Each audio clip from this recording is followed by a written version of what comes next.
ó ti dèṣù ó ti di wèrè ó ti di fàǹfà láàrin Ṣèyí Tinubu pẹ̀lú àwọn nọ́ọ̀tì wọ́n mẹ́pọ̀n Ṣèyí Tinubu sọ́wọ́ báyìí ni ló bá di fàǹfà wọ́n ní ọwọ́ ẹni tó bá lẹ̀pọ̀n tẹ́kùn bá jámọ́ ló lẹ̀pọ̀n wàláì. ẹ kú wíkẹ̀ndì ẹ̀yin tèmi ó lágbára ẹ kú jẹ́ mẹ́ta ẹ ti mísì mi kò sí wàhálà o Ṣèyí Tinubu ni o àtàwọn nọ́ọ̀tì wọ́n ní Ṣèyí Tinubu wọ́n ní fìlà tó dé wọ́n ní kò yẹ kó máa dérú fìlà yẹn àgbà kò dé o ṣé under 1999 constitution nìyẹn wà àbí under 1965 constitution ẹ bá àwọn gèlè tí mo wé o ṣé ò sínú constitution wọ́n ní Ṣèyí Tinubu lọ sí nọ́ọ̀tì ó déwájú ẹ̀mí wa cross leg wọ́n ní who you be Ṣèyí Tinubu ọba Ṣèyí Tinubu fà á o wọ́n ló cross leg ara tá à ń sọ ni àwọn wèrè kọ́ dẹ̀ wà ní south west wọ́n ní àwọn ò lè dọ̀bálẹ̀ kí ọba àwọn ọba ti wá south west o wọ́n náà lè dọ̀bálẹ̀ kí ẹjọ́ tó lọ́dọ̀ ṣé wọn ò sí láyé ń sì tí wọ́n drag Ṣèyí Tinubu lẹ́gẹ́ Miami ń kọ́ ṣé òun náà sí nílùú kó bọ́ta kó drag àwọn nọ́ọ̀tì padà àtọmọ kékeré nọ́ọ̀tì àti àgbà nọ́ọ̀tì sìn ni wọ́n drag Ṣèyí Tinubu o lẹ́gẹ́ pẹ́ẹ́ kò jẹ́ gbin kó gbin kí tiẹ̀ bá Very Dark Man sọ̀rọ̀ níjọ́ wo wípé kí Ṣèyí Tinubu kó bá bàbá ẹ̀ sọ̀rọ̀ àwọn tó wà lẹ́gbẹ̀ẹ́ bàbá ẹ̀ wọn ò ṣe dáadáa fò bọ́ta pẹ̀rẹ̀ ó mú Very Dark Man ó mú yẹn sọ́wọ́ ó mú Very Dark Man sọ́wọ́ àwọn nọ́ọ̀tì tí ń drag Ṣèyí Tinubu sìn come out and drag them back kí tiẹ̀ má bà ẹ̀ pìtìpìtì fẹ́ bá ẹ ní. Now ẹ̀yin nọ́ọ̀tì ó di the first son of the nation àkọ́bí Nàìjíríà ó lẹ̀ ń drag báyìí tí bàbá ẹ̀ dẹ̀ wà lórí oyè what if tí wọ́n bá kó lórí oyè ńkọ́ ara tẹ́ ẹ̀ sọ fẹ́ yìí bàbá wa yìí nì ara tẹ́mi ń sọ fún yín ni o tí ẹ̀ fẹ́ gbọ́ ẹ̀ ń kọ́lé ogún ẹ̀ ń kọ́lé ọgbọ̀n ẹ̀ ń kọ́lé àádọ́ta ẹ̀ ń kówó jọ àwọn tó máa padà di old fashion lẹ́ ń ṣe because àwọn ilé tí bàbá ti yín kọ́ tẹ́ ẹ jogún náà bàbá yín ṣẹ́ẹ̀ṣì lè gbé bẹ́ẹ̀ mélòó nínú yín ló lè san agboolé wọn tó bá lọ lú òkè ẹ lè gbé bẹ́ẹ̀ mọ́ so àwọn ìtẹ́ yìí náà ń kó jọ ń sìn tí ìyá fi ń jẹ mẹ̀kúnnù it's just waste of resources ignorance olóyún yín lẹ́nu àbí kí n pè ní illiteracy torí kéèyàn ka Cambridge kọ́ ló múyàn gbájẹ́ illiterate o tọpọlọ yẹn bá yẹ nígbà míì àpọpọlọ yẹn bá yòrò tọpọlọ yẹn bá function dáadáa ó máa yẹ kéèyàn jẹ́ illiterate nígbà míì láì ṣe pé ẹ fi orí àwọn ọmọ yín rumú pé kò ní dáa fún wọn tí ẹ wò sùsù pé àwọn ọmọ yín o bí àwọn ò ní rí ṣe láyé o kẹwàá pé gbogbo nǹkan ọkọ ẹjọgbọn ẹ kalẹ̀ fún wọn kó tó di pé ẹ lọ ẹ wá ń kó lè jọ kó tòun jọ ọ̀gá o àwọn nọ́ọ̀tì wọ́n ṣe sàǹdóró fún Ṣèyí wọ́n ṣe kí ni ṣé gé bá àdáyá fún Ṣèyí ká tó lọ sọ́dọ̀ Ṣèyí ní nọ́ọ̀tì ṣé iṣẹ́ ti múra tán Ṣèyí ò tiẹ̀ bẹ̀rù lọ sọ́dọ̀ Ògúnmi Ṣèyí lọ́dọ̀ Ògúnmi nọ́ọ̀tì ó lọ Adamawa ó lọ Yola ó lọ gbá ó lọ àwo ó lọ Nàìjẹ́ ó lọ Nàìjà àbí kí ló ń pè é Niger Niger State ẹ dákun kí ni Ṣèyí ń wá ká mo ń bèrè kí ni Ṣèyí ń wá ká Ṣèyí okùnrin o sọ́kọ̀ òjèpo ṣé ọkọ̀ òjèpo ọlọ́run ní jádàmù gbogbo bó ṣe lọ síbẹ̀ náà ó borí balẹ̀ wọ́n ní kò táwọn ọlọ́run ṣá wọ́n ní kò lè gbá wọn gógó o wọ́n ló ń jẹ tẹ́ Ṣèyí Tinubu wá fún àwọn wọ́n láwọn máa jẹ oúnjẹ yẹn wọ́n ní pẹ́kẹ́ òní mì ìbò ẹyọ kan báyìí wọ́n láwọn ò ní wá ṣé ẹ sọ pé ẹ máa gba oúnjẹ lọ́wọ́ bàbá mi dáàdì mi Tinubu ẹ máa gba oúnjẹ lọ́wọ́ ẹ dẹ̀ máa jẹ ẹ dẹ̀ ní dìbò ní 2027 ṣé ẹ sọ pé ẹ níyàgbẹ́ olómi ìwọ fọwọ́n náà ilẹ̀ fẹ́ wù yí o ṣé ìgbẹ́ olómi ṣòro ní bọ́tà ní ẹ má rẹ̀ rìn náà kí ló dé rẹ̀ weekend cruise láwà ṣé ìgbẹ́ olómi ṣòro ní bọ́tà ń dì í ẹ máa wá gba owó lọ́wọ́ wa Ṣèyí welcome yes Mr. Ṣèyí Tinubu Ṣèyí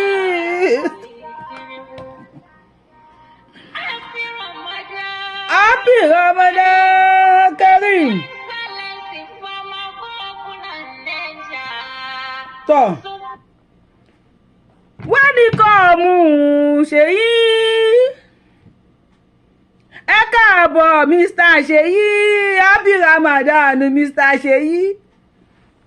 Àwọn kan tó ti bọ́ tàwọn ní pé kò sí àwọn muslim tó ń gbàwẹ̀ gbogbo ẹ̀ lè máa rí wò ní fídíò yìí wọ́n ní pé kò sí àwọn muslim tó ń gbà wọ́n tún lọ́ọ́ Ṣèyí sílé wẹ́rẹ́ ẹ̀ ń ṣí èrè níná ẹ̀yin náà tì í jẹ́ ẹ̀ ń ṣí èrè ni ẹni tí mo tẹ̀lé máa rán wa sílé wọ́n tún rán Ṣèyí sí wa wọ́n rán Ṣèyí Tinubu sí wa wọ́n ní pé kò sí àwọn tó ń gbàwẹ̀ ní kí lórúkọ ẹ̀ ni kò sí àwọn tó ń gbàwẹ̀ ní ibi tó ti wá tí ò lè lọ fún wọn ní kinní ẹ wo ká tó lọ síbẹ̀ ẹ ká kọ́kọ́ wo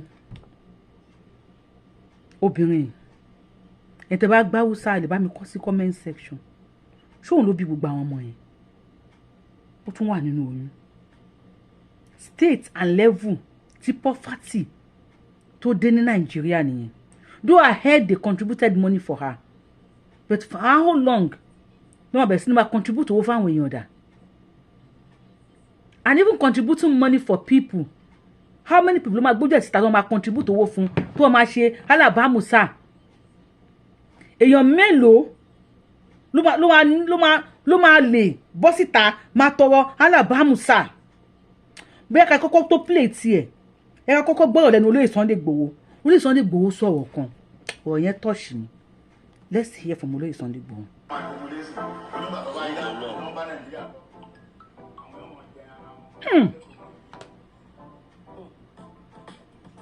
Wọ́n níbi tí wọ́n ń bá Nàìjíríà lọ yìí bí tó bá yá àwọn èèyàn padà máa jẹ ẹran ara wọn.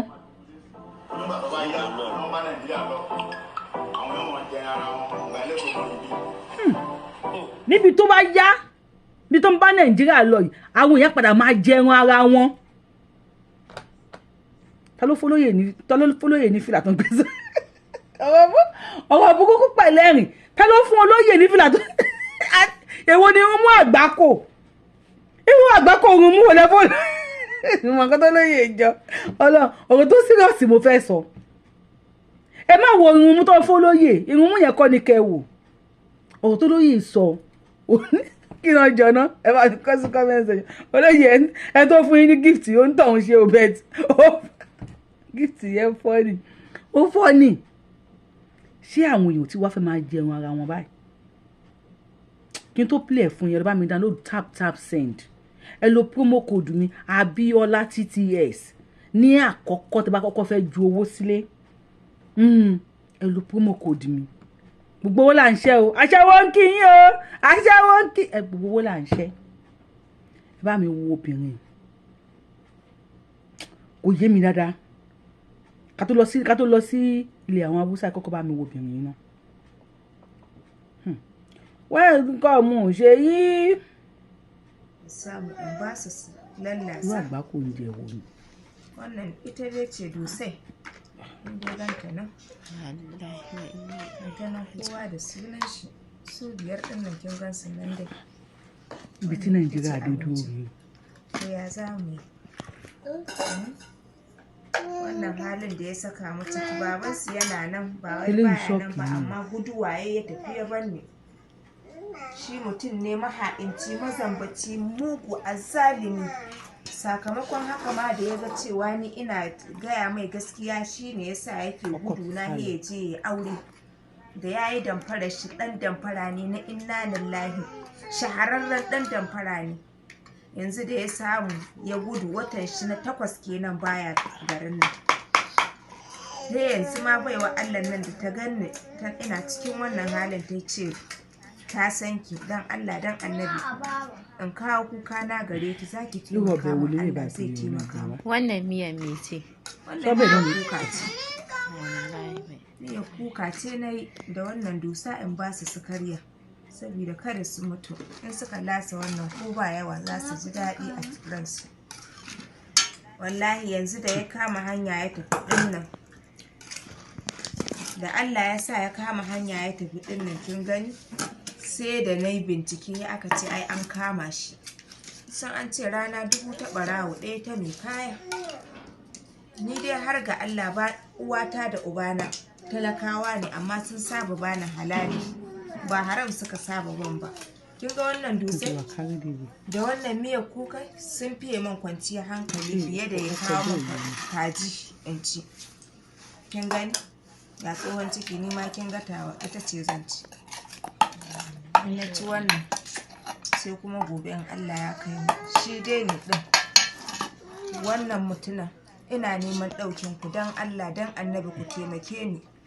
Idan har Allah ya yi min arzikin da kuka taimake ni na samu jarin da zan tsuguna in kula da amanar da Allah ya ban na wa'annan ƴaƴa, saboda ni ce garkuwarsu yanzu. Ubansu baya shi da tunani a kansu, ba ta su yake yi ba, burin duniya ya sa. Burin duniya ya sa. Wannan ma 'yan biyu ce na haifa, shi kullum burin shi yayo tashin hankali.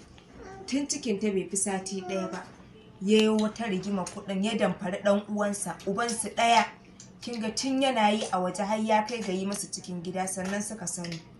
Su kansu 'yan uwan nashi in na gaya masu ba sa yadda, suna ganin aibata shi nake, sai da yayi masu ya damfare su ƙarshe ma har sai da ya shari'a da gwamnatin ƙasa. Gwamnati. To Allah ya taimaka yana can na haife su yana prison. Ita wancan da yake ba ta da rabon wahala. Allah ya sanya da yunwa da sauransu da ba tsawancin kwana gare ta ba ta kwanta ta mutu, yanzu sai ɗaya ga ta nan. Ita ce muke ta faman gwagwarmayar rayuwa da ita. Kun gani? Òun náà tún jẹ, ẹ dákun irú oúnjẹ wo nìyẹn ná? Náà nǹkan kò yé mi ní. Irú oúnjẹ wo ni wọ́n ń jẹ yìí? Ó sàn ṣe rárá o. Ó sàn ṣe rárá. Àti wọ́n máa fi kankan múnú dání. Bẹ́ẹ̀ ṣé òun ló bí gbogbo àwọn ọmọ yẹn? Ṣó ṣùọ́? Àwọn mi wà productive o. Lẹ́kùn tí bá gbá Hausa bá mi tú dáadáa sí comment section tó bí Ọlọ́run bá bẹ̀ yín. If you gbá Hausa well, help me put it for comment section o. If you gbọ́ correct confirm Hausa, help me put it for comment section. Kí ni tó ń sọ? Ẹni tó sọ máa ráǹsì ẹ̀ fún mi, òun ò gbá Hausa dáadáa. Lọ́kọ ti sá lọ. Ọkọ sá lọ. Ó dà pé tí wọ́n á nu oyún àbójú mi ni. Ẹ bá mi wo okun ẹ̀, ó dà pé lóyún. Tọ́ àsọ̀kalẹ̀ ayọ̀ o.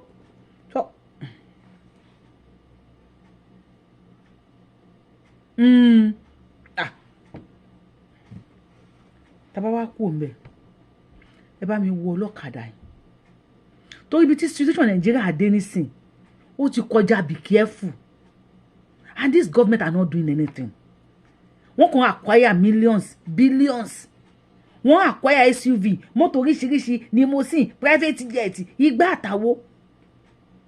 While àwọn tẹ́ ń ṣe ìjọba lé lórí. Ó ga ọ ẹ̀yin èèyàn mi, ẹ wọ ọlọ́kadà yìí. Iṣẹ́ ajé ló ṣe lọ, kó lè dáa ló bá lọ o. Ó tiẹ̀ ti gbé ẹrù. Kọ́sítọ́mà tó fẹ́ gbé ìyẹn lọ sáré mú nǹkan nínú ilé ni. Kó tó dé ọlọ́kadà yìí ti kú.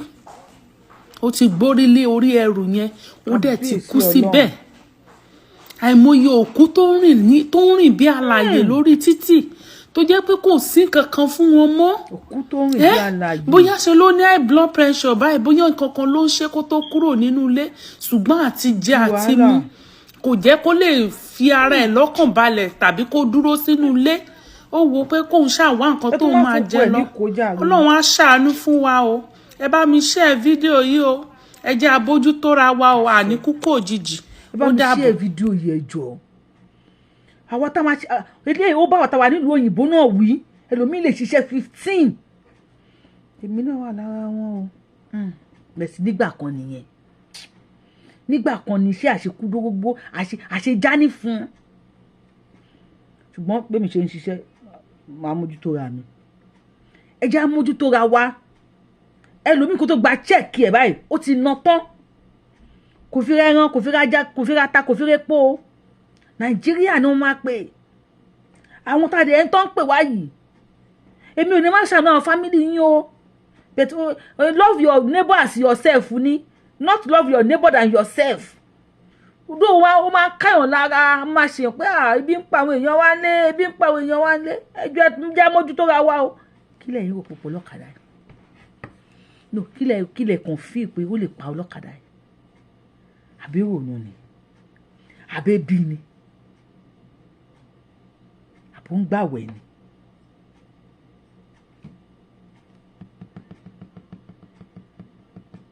No good road. No free health care. Bá Tinubu, ibi tí Nàìjíríà ń dé dúró ni. Ayé àtijọ́, tó bá ní chikini kan tó bá sọ pé òṣèré ni àwọn kì í ròkú ebi ní títì. Òkú ebi tí ń wà káàkiri. Specifically, kí lẹ́yìn lè sọ pé ó sọ máa yìí tó gbẹ̀mí lẹ́nu ẹ̀.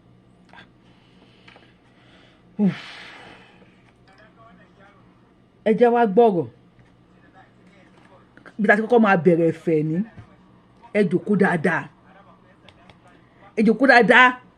ẹ lè bá ààrẹ rìn the one and only Mr. Garus Gololo the ex-military tó máa ń drag Tinubu yìí náà ni ó wá ti drag Tinubu títí ó tún wá ń drag Ṣèyí Tinubu the first son of Nigeria ó drag ẹ o ó dragi ẹ ó tún wá rán sí wa nlé ṣe ẹ ń ṣe èrè ní ìtẹwà nọọtì mọ jẹ́ kí n jòkó dáadáa ìyára nọọtì ṣe ẹ ń ṣe èrè àbí wèrè ló ń ṣe yín any small thing báyìí ẹ máa rán wa sílé ni nísùn báyìí ti kí wa ẹ máa rán wa sílé ni any small thing a gbọ́dọ̀ sọ̀rọ̀ báyìí ẹ máa rán wa sílé ṣe ẹ ń ṣe èrè nàbẹ́ ń ṣe èrè ṣé wèrè ní yín ni ẹ máa respect wa díẹ̀díẹ̀ o Garus Gololo ó dàbí kóhun àti Tinubu wọ́n ti jọ pàdé lọ́dọ̀ obìnrin kan wàhálà lọ́dọ̀ fínísọ́ ó dàbí òun àti Tinubu bí wọ́n ti jọ kòlábò papọ̀ pẹ̀lú obìnrin kan kò sí ṣòro máa ṣe láyé yìí he will always come for Tinubu Mr. Garus Gololo dey calm down ẹ lọ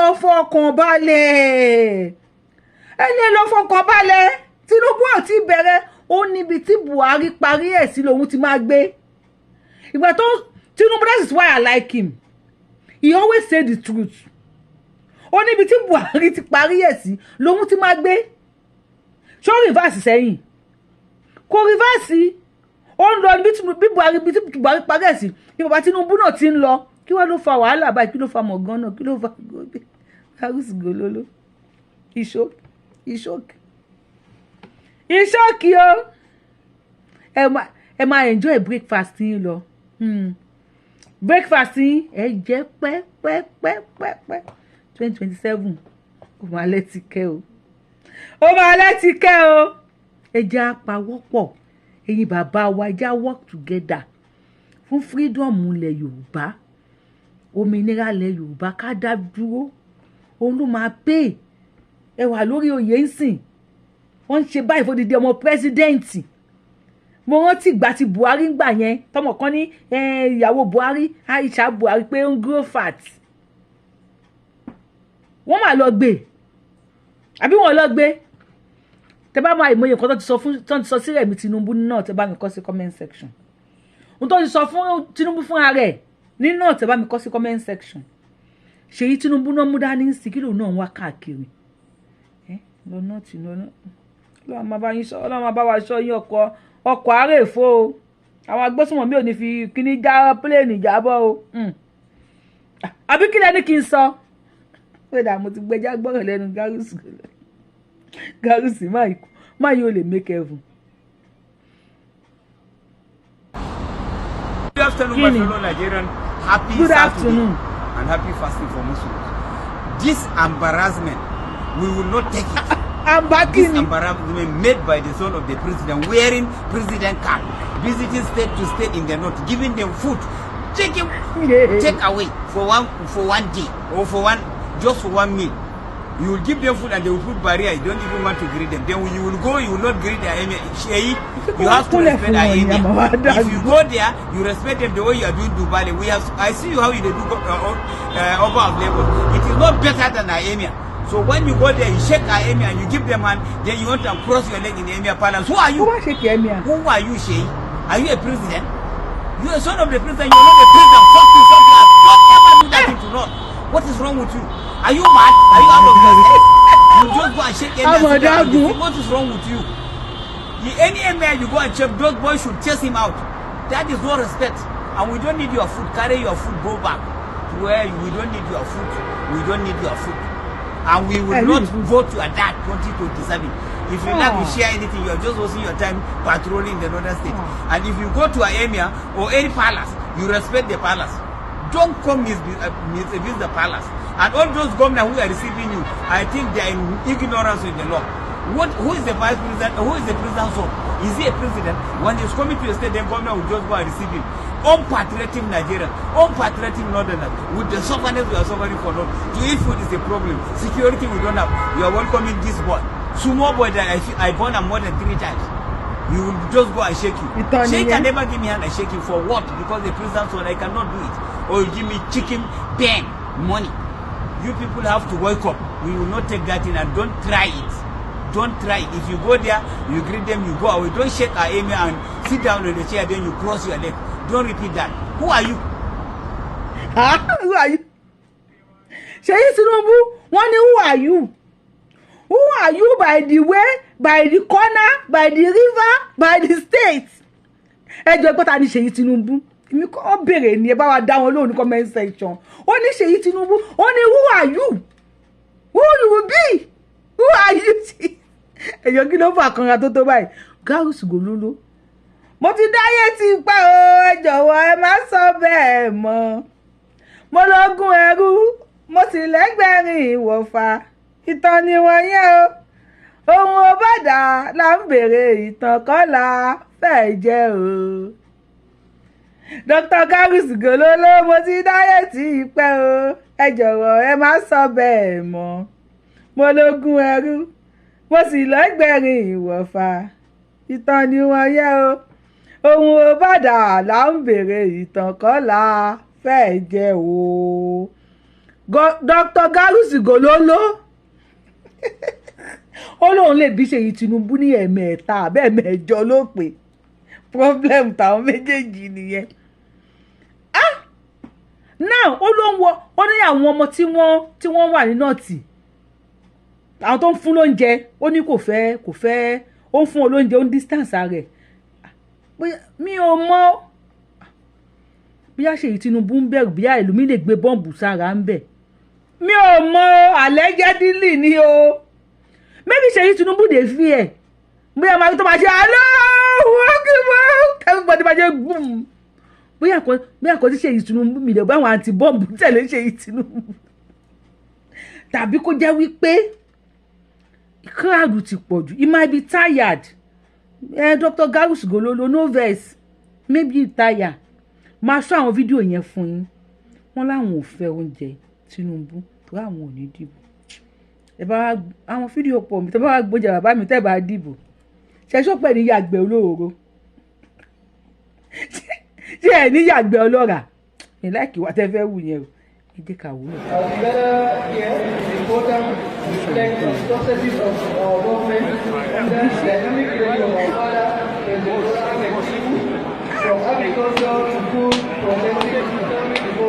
They just take everybody for food.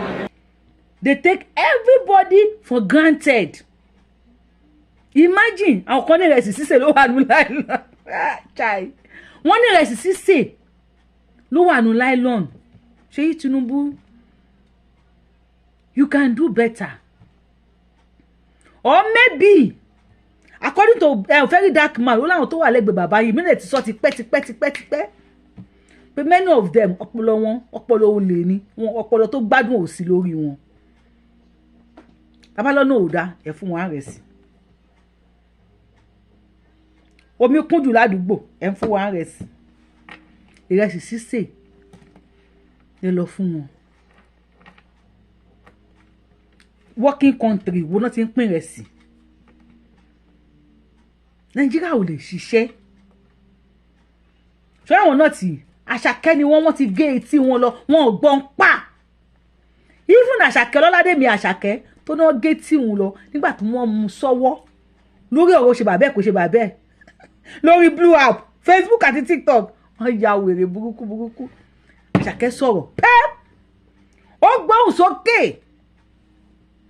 ṣé àwọn náà tí àwọn gan la Àṣàkẹ́ tí wọ́n gé etí wọn lọ, wọn ò gbọ́n pa. No matter whatever tẹ́ lè ṣe fún wọn, a lọ orin ẹni tí ò bá nífẹ̀ẹ́ yín wọ́n láwọn ò bá yín ṣe. Ẹ pé hatred yẹn wọn ò lè hide ẹ̀. They go to the extent pé ọmọ president gan wọ́n làkàlàkà àbí yàkàyàkàyàkàmáyàkàyè wọ́n yàkà everything ọmọ president because they don't care, they don't know you, they don't care about you. 2027 yẹn ó máa ṣàn o, ó máa ṣàn o. ẹ tó máa bá wa bomi sí nìkan ni mi tí mọ̀ ó lẹ tìkẹ́ báyìí èmi gan ti ń làágùn lórí aṣọ tó wá ní Ṣèyí Tinubu wọ̀ kò tí ì yé mi. Ṣèyí Tinubu lélẹ́yìn nísìn Tony, the youth of Adamawa welcome the first son of Nigeria. Àkọ́bí Nigeria ni àkọ́bí gbogbo yín, àkọ́bí gbogbo wa àti àti kò ní Nigeria. Ṣèyí Tinubu wọ́n lákọ́bí gbogbo wa nìyẹn. Bàbá ẹgbẹ́ mọ iye ọmọ Tóbi tí Ṣèyí Tinubu wà yẹn tí wọ́n bá fẹ́ lọ síbẹ̀ yìí sí àwọn oníbọn lọ́wọ́ wọn ní jáde bẹ́ẹ̀. Ọlọ́run bá aṣọ àwọn ọmọ tiwa náà lọ́mọ. Ọlọ́run ṣọmọ wa lọ́mọ. Ìṣègùn tó bá ń ṣe ń kàwé ni wọ́n ń kọ́ṣẹ́ ni wọ́n ń ṣe everything. Ṣọ̀nà wọn lọ́nà èrè má sọ wọ́n di irinṣẹ́ ìbànújẹ́, irinṣẹ́ ìtìjú fún wa. Wọ́n náà ṣe yìí ó ń dé fìlà president káàkiri. Fìlà tó dé lọ Adamawa nìyẹn. Ṣé fìlà yẹn jọ fìlà president? Mi ò bá rí fìlà kan tí Tinubu dé tí wọ́n ya 8 bí i 8 náà máa ń kọ sí, ṣùgbọ́n àwọn kan sọ pé handchain pé handcuff ní sáyìn yẹn èmi ò mọ̀ o. ẹ ṣáà ti mọ sáyìn tó máa wà bí fìlà bàbá. Àwọn kan ní 8 pọ́dún 8 4+4, àwọn kan handcuff ní tọ̀. Ṣèyí ni nítorí lọ sínú. Ṣé fìlà tó dé mẹ́jọ fìlà Tinubu? Tọ̀ ọmọ ọlọ́mọ ló fọwọ́ lẹ́rán ló ń wò báyìí. Ṣé Tinubu máa ń dé face cap ni? Ṣèyí Tinubu ló ní ẹ gbà mí o, mi ò dé fìlà president o, ọwọ́ mi máa ń rẹ́ o funfun nẹ́nẹ́. Ẹ má yẹ ká rẹ́rìn púpọ̀ jù. Ṣèyí Tinubu lọ́dọ̀ gún mi o, lọ́dọ̀ gún mi o. Ó kó omi lọ sọ́dọ̀ Abdulsalam. Òyìn lọ́dọ̀ Abdulsalam òun àtàwọn ẹ̀mẹ̀wẹ̀ ẹ̀ wọ́n lọ́dọ̀ Abdulsalam náà wọ́n kí Abdulsalam. Ṣèyí Tinubu ló ń há oúnjẹ fún àwọn èèyàn olóbọ́lẹ̀ nínú pléènì. Ọ̀dọ̀ emir tó ti handshake lélẹ́yìí. Ọ̀dọ̀ emir tó ti handshake lélẹ́yìí o. Ohun tó dá wàhálà lẹ̀ tó fọ́ ọgbẹ́ lójú nìyẹn o. Wọ́n ní Ṣèyí Tinubu láyà láìwọ̀ handshake emir àwọn. Ohun tó bá olójókòó ó cross ẹsẹ̀ lọ́dọ̀ emir. Ẹ jẹ́ kó kẹ́sẹ̀ sórí ni. Mo ń gbádùn bó ṣe ń lọ, iṣẹ́ yìí ń gbádùn ẹ̀. Ṣé kó kẹ́sẹ̀ rù ni? Ọlọ́run ṣàánú mi o, ṣàánú mi o. Ṣé kí Ṣèyí Tinubu kẹ́sẹ̀ sórí ni?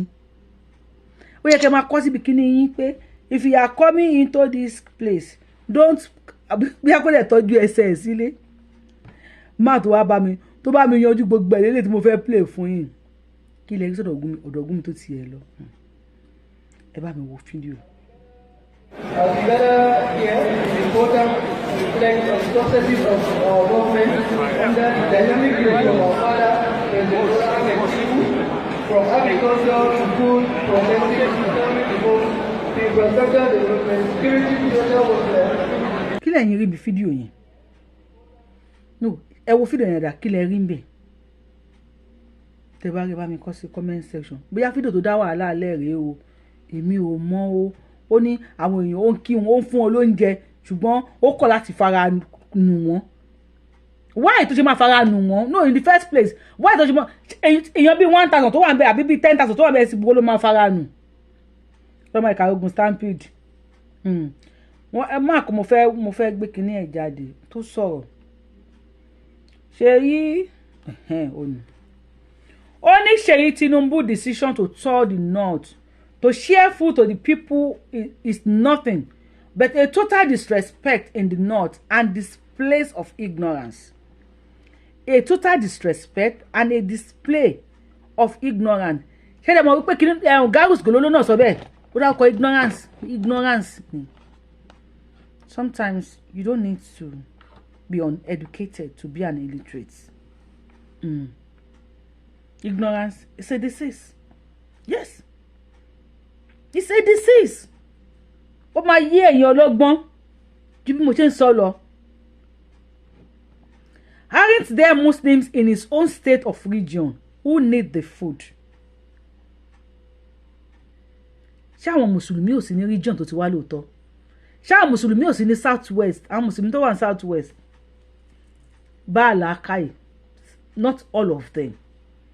But majority of them. Bébí ṣe ń pa wọ́n tó. Wọn kí ẹ o. Ọbú ṣì láàmú ni. They only want to fight for their prophet and their book. Ọ̀dà náà sun Kùránì ni. I want to go deeper on that. This one say who need the food? Tí ọwọ́ àwọn tí wọ́n tò yẹn tó bá mú ẹ sọ́wọ́ ajé ẹ̀jẹ̀ máa gbẹ. Wọ́n ní the food yẹn lọ́dọ̀ tó. Àbọ̀gàdú èèyàn tó tò ní. Sáà kí mi fẹ́ kí fídíò mi gùn púpọ̀ ó yẹ kí n show bí 5-minute video ni. Mo yẹ tọ́lọ́ mo ń gbàdúrà lọ́dọ̀ báyìí kàtí ogun stampede o. Káwọn máa tún lọ tọ́lọ́ kan ti gbàwẹ̀. Tó bá fi lè tí ẹnìkan bá tó bá kọlẹ̀ ẹnìkan wọ́n máa rọ́ dànù báyìí níbi kírètì ẹ̀yìn. Only who need the food. The tactics won't work. Ẹ ti já. Ebi ti ṣẹ́jú. Ọlọ́pọ̀lọ́ yẹn ò lè ṣiṣẹ́ fáwọn ọmọ. Okay, let's wait and see. They will eat the food and still embarrass whosoever is representing, helping or campaigning on election day. Wọ́n láwọn máa jẹ oúnjẹ yẹn. Àwọn tó máa embarrass whosoever tí Ṣèyí Tinubu bá represent or tó bá help or tó bá ń campaign fún. Yọta ni Ṣèyí Tinubu ń campaign fún. Ó ṣe làámọ́lẹ̀. Làámọ́lẹ̀ Tinubu ò ní ṣe anything. Tinubu kò sí èbúté àwọn àlebù Tinubu lọ́wọ́ yìí anybody. Tinubu ò rí yẹn ro. Bàbá ó ní mission. Abon baba. The man go, you look me, I look you. You look me. Tinubu ló ń jẹ́ bẹ́ẹ̀. You look me, I look you. You look me. Tinubu ò rí nǹkankan. Bá abúlátẹ̀ ní the next year. Kò gbọ́ nǹkankan. Àwọn tó kọrin kí gan sórí wọn. Kò rí wọn. Tinubu o. Okay, let's go ahead. Ẹ máa gbóúnjẹ. Ẹ máa embarrass. Dr. Garus Gololo. Ó ní àbá kí náà pè ẹ̀sìn bá mi kọ́ sí comment section tẹ́ bá gbóyè tẹ́ bá jẹ ṣé ẹ̀ níyà gbé olóòrò gbé olómi lẹ́ máa ya o ẹ má gba oúnjẹ dádì mi láì dìbò ẹ dìbò fọdún mẹ́jọ mi ọdún mẹ́rin mi ọdún mẹ́jọ mi ni kẹ́ dìbò fún ti yẹn ayé báàrí gún a máa fòdè ṣe bọ́ ókè òdè ìwé lẹ́bi ṣe bọ́ nsìn kò sí wàhálà ìjọba yanjú ẹ̀ lára ara yín. Northerners are not stupid. Ooh, you mean that? Are you not? Èmi ọmọ láwọn ṣòpònú o. Bóyá Southwest wà lòpònú wà. Èmi ọmọ. The second coming of whoever is representing will be disastrous to the north. The second coming. Àpàdàbọ̀ Abija. Wọ́n lápàdàbọ̀ Abija Tinubu. Ó máa wà disastrous fún wọn ní north gan. Ó máa pa north yẹn. Ó máa dàbí cancer àbí ká pè ní AIDS mi fẹ́rẹ̀ ní ṣe tó yìí ṣùgbọ́n ṣé òyìn fóònù sí mi I don't know we are waiting abẹ́yìn ò sí mi bí are you not waiting ọlọ́run ò ní pa mí kò ní pẹ̀yìn náà ìran òun ló ń jẹ ojú tá bá fojú wò rán títí a tó máa lanú lẹ̀ báyìí a tó máa fẹnu wò ó tí ìran ò bá tó ìran èèyàn máa ń fojú wò tí ìran bá tó ìran èèyàn á ran ojú báyìí a tó ń la ẹnu lẹ̀ báyìí bí ẹnu akéèsú mọ̀dàwó ẹja continue ẹ máa embarrass ẹ tó fẹ́ okay o He has no plan for the North and Nigeria. A word is enough for the wise. And TINUBU.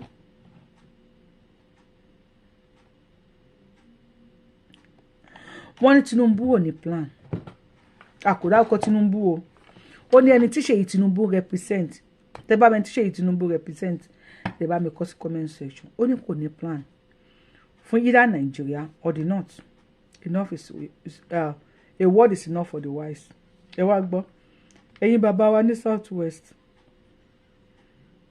Ẹ ṣe jẹ́ ká jọ ṣiṣẹ́ pọ̀. Ẹ ṣe jẹ́ ká work hand in hand. Ẹ ṣe jẹ́ ká work together for the freedom of Yoruba. Ká pawọ́pọ̀, ká ṣe òmìnira fún ilẹ̀ Yorùbá. Alo ẹni tí ò nífẹ̀ẹ́ ni. No amount of persuasion, no amount of length of persuasion you guys might go to. Ṣé ni kẹ́ fà ẹ̀pọ̀n yín fún wọn. They will never be pleased with you. They believe they are born to rule. And you think you can confuse them again? Well, let's wait and see. Maybe TINUBU will show Nigeria and the whole world why he is called Jagaban. Despite pé Jagaban ò kì í ṣe èdè Yorùbá. Not ti fún ní orúkọ yẹn Jagaban. Àwọn náà mọ tó ṣe fún. Tó yẹ ó ṣe fún wọn tó fi Jagaban dá lọ́lá. And he played the Jagaban to them during 2023 election. We don't know. Bí wọ́n máa lè play ní 2027 náà. Bí wọ́n tún máa fall, I don't know. Because ṣe báwọn èèyàn ti bọ́ta tó wá jẹun tó wá gbóúnjẹ yìí. Yes. Even Peter Obi ó lọ sí North. Ó lọ ń bá àwọn ọmọ kan mú kínní. Ṣé kò tí yẹ kẹ́ kúrò nínú 30 ṣe kẹ́ tún wá ọpọlọ mi lónìí? The same 30 gbogbo yín tí ló láti ọdún gbọ́n hàn. TINUBU nìkan ló débẹ̀ ló change 30 yẹn ló ṣe and ṣe clear gidi ṣe. Jagaban! Má ṣe tiẹ̀ ní sójà rí bàbá mi. Ọlọ́run ló fààyè gbẹ́ ẹ̀. Yẹn máa rẹ́sẹ̀ wèrè kò ní bùṣogun. Ọlọ́gbọ́n mélòó ló máa gbé tiẹ̀ kalẹ̀. Wọ́n wá ń pariwo ebi ń pa wá o, ebi ń pa wá. Máa wà wọ́n tán pariwo ebi ń pa wá. Ẹ jẹ́ kí campaign bẹ̀rẹ̀. Wọ́n ti mọ tó fẹ́. Wọ́n mọ̀ fi ebi yẹn fọ́ ojú wọn ní. Tí campaign bá ti bẹ̀rẹ̀ sí, wọ́n wá mú ẹ̀sìn ìdíríkà kankan. Wọ́n wọ̀n sínú agolo fún yẹn ló máa represent gọ́gù tó máa gbé sójú tó máa fi lọ jójó ẹlẹ́yà ijó ẹlẹ́sìn ijó wèrè. Ẹ wọ̀rọ̀ Fúbárà bí Fúbárà àti Wike ní Rivers. Àwọn ìyá kan sì ń jójó ẹlẹ́sìn rìn. Akpabio àti Natasha. Àwọn obìnrin kan sì ń gbé placard. Ẹ lọ wò wọ́n dáadáa wọn rówó school ọmọ san. Wọ́n ti wó ṣọ́ọ̀bù àmọye nínú wọn. I don't even know. Bóyá kọ́pọ̀ làwọn Nigerians kú òní o. Wọ́n máa fi yà jẹun tó bá ti wá nídìí wọn wá fún 5,000. Àwọn tí wọ́n support Akpabio against Natasha. Àwọn tó support Natasha against Akpabio. Ẹ lọ bèè pé lòdàn fún un. Are they doing it for free? No. Mo yẹ máa sọ fún mi pé olóṣèlú Nàìjíríà bó ti wù kó kéré mọ́ báyìí wọn ò ní wọná. If you don't know, go and know today. Olóṣèlú Nàìjíríà tó máa wọná òsì. Because wọ́n play game wọn dáadáa. Wọ́n dẹ̀ mọ̀ pé ẹ lè resist. Ìdíríkà ráìsì kan yìí tẹ́ bá jẹ lọ́jọ́ yẹn. Mi ò dẹ̀ mọ̀ bí wọ́n go spiritual pẹ̀lú ẹ̀. Àbí kí lẹ máa ní mo sọ? Kí lẹ rí sọ̀rọ̀ tí mo sọ yìí? Ẹ ti tẹ thumb up lórí show yìí. Ẹ bá mi tẹ thumb up lórí show yìí. Ẹ bá mi share fi opinion yín sí comment section. Yorùbáwùyí lórúkọ mi. Yorùbáwùyí lèmi ń jẹ́. If you are seeing this page for the first time, I am the one and only Akalolo of Yoruba land. Adáwọn ilẹ̀ Yorùbá. Ọmọ jọmọ lọ yòlóyè tí ó pè méjì. Abẹni ọmọ òṣè pààrọ̀. Ẹ tó máa pààrọ̀ tí wọ́n máa déwájú federal government. Wọ́n máa sign máa déwájú Elédùmarè. Ògún pọ̀. A kú bí 99 times yes. A padà wá sáyé wá di Mètúsẹ́là. Kó wá change wa kárí. Ojú yín máa bọ́. ojú yín máa pọ̀ nonsense concability èèyàn aláìníwò ni ẹ̀yin olóṣèlú Nàìjíríà bóyá ẹ ti forí àwọn ọmọ yín gba pààrọ̀ ẹ ti wò pé àwọn ọmọ yín ò lè ní láárí ẹ ṣe ń kó ojọ ẹ ṣe ń kọ̀rọ̀ jọ ilé táwọn bàbá yín kọ́ ní 19 gbogbo ọ̀rọ̀ tẹ́ ẹ jogún ṣe lè sunú ẹ̀ ń sìn ṣe lè gbé lọ sunú ẹ̀ ẹ ti kọ́ ètò what is more than that ṣé ẹ fẹ́ bá yé àwọn ọmọ tí yín jẹ́ pé àwọn ọmọ yín ò ní lè kọ́ nǹkan tó ju ti yín lọ tẹ́gbẹ́ tẹ́ bá kọ́ kalẹ̀ náà ló máa sunú ẹ̀ ẹ lọ wọlé Ṣàgàrí mansion Ṣàgàrí ó ti di Ghost Street èèyàn mélòó ló ń gbélé Ṣàgàrí ń sìn Adédìbú pẹ̀ǹkẹ́lẹ́ mẹ́sẹ̀ lọ àwọn ilé tán kọ́ nígbà yẹn àwọn ilé àwòṣífìlà àwòdátọ́lẹ́nu àwọn ilé tán fi tẹ́ àwòkọ́ hà àwọn ilé tó ń kọ́ nígbà yẹn àwọn ilé tẹ́ àwọn Yorùbá máa ń yọ ọ̀rọ̀ níbẹ̀ ni wọ́n ní àwòkọ́ hà àwọn ilé àwòṣífìlà àwọn ilé àwòdámi ẹnu tẹ́yìn nǹkan rẹ̀ ń sìn àwọn tẹ́ nǹkan ta ló ń rí pẹ́ nǹkan lé ṣí ọ̀yìn kí ni mo sọ fún yín ṣí ọ̀yìn illiterate ló ń da gbogbo yín láàmú kóhùn ìkẹ́ ní PhD kẹ́ ní gbogbo ẹ̀ illiterate ní lack of kínní ó yọ yín lẹ́nu. See you on my next show. Thank you. I love you. Bye bye yo.